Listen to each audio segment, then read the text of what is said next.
I'm sitting here with this thought in my head. That whole entire school day, I was like thinking in my head, is that who I want to be? Is that the future I want to have? And I realized it wasn't. I had a choice. You can go one of two ways. One, you can say, you know what, I'm going to go down this path and go this dark direction. I'm going to choose to go this way that's not going to lead great. Or I challenge myself to go opposite. And it's a tough challenge because here's the thing. Whenever you know who you are, it's a separation to go somewhere else because you have to lose who you are to become somebody new most of the time. Right? Your old self, you have to give them up to become the new self, so to speak. So I'm in this space of like, what do I do with this? And then really inside of me, something shifted. I said, you know what? I got to figure out how to change and see myself differently to become the person I need to be, like who I needed to be. Because for us, if we just stay with the same person, stay in the same space, we get the same results we have. Who here has tried a bunch of stuff, bought a bunch of programs, got a bunch of courses, but still is in that wall, that stagnated wall? Right? We put a lot of money on things that don't come through to the back end. It's tough. It's like, I'm trying so hard, nothing's working out. And I realize there's a separation. This is where we're going to get into some work, so take notes on this stuff because it's going to open up some ideas and some doors for you. There are 4 separate stages to who we figure ourselves to be. Not what we do.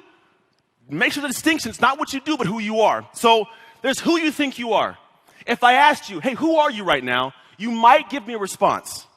I don't know what it would be, but you might give me a specific response. But then who's had somebody tell you something about yourself that you don't like?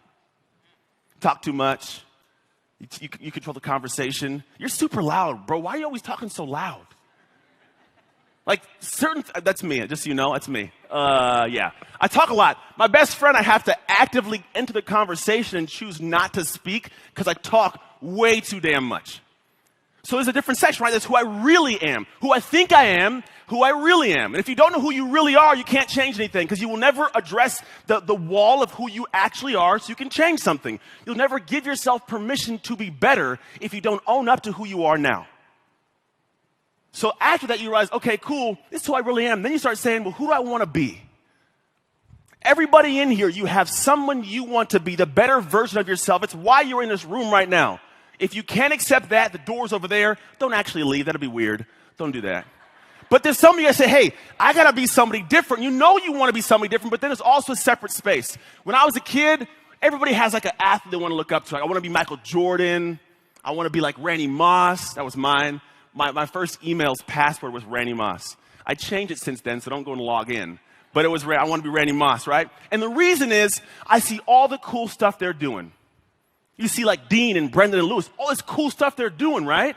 You're like, I want to be them. I want to do what they do. But there's a separation, which you don't see, which is behind closed doors. It's who they need to be. There's a person you need to be that you don't quite know who they are just yet. And you have ideas around it, but when you're confronted with the actions, the habits, the consistency of what everybody does, it becomes like this overwhelming wall. Who's seen like a list of things that people have to do for a day and it gets overwhelming? Like it's like, oh, that's a whole lot of, I don't know if I want that. So you make excuses like, I'm a parent, I don't have time for all that. I got kids. I used to do the same exact thing.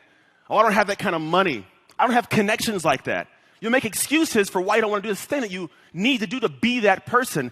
And here's the problem. If you were to do it, it would take a lot of willpower. Think about that. Like there's certain things you know you should do. Who has something they're supposed to do, but they don't actually do it every day? Exercise, meditate, right? Eat healthy. All these things we know we should be doing every day, you know, but you don't do it. And so for me, I realized there's a certain aspect of I got to find a way to get people to do those things without so much of a draw on your willpower, what I call effortless effort.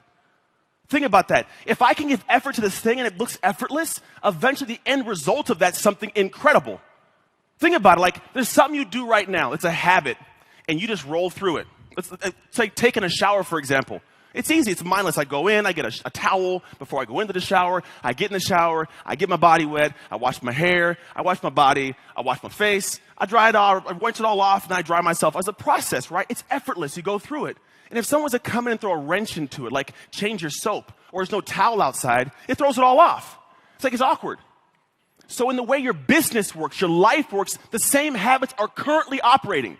You have habits, but the end result of them sucks right now. It sucks, let's be honest, it sucks right now. It's not where you want to be. And you try to change these things, but it's like driving yourself in a different direction because here's why. You don't identify with that individual to do those things just yet. There's a separation between believing yourself and believing it's who you are.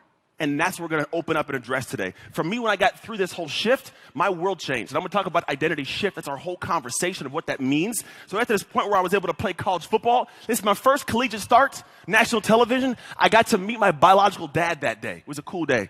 And I got a game ball for special teams.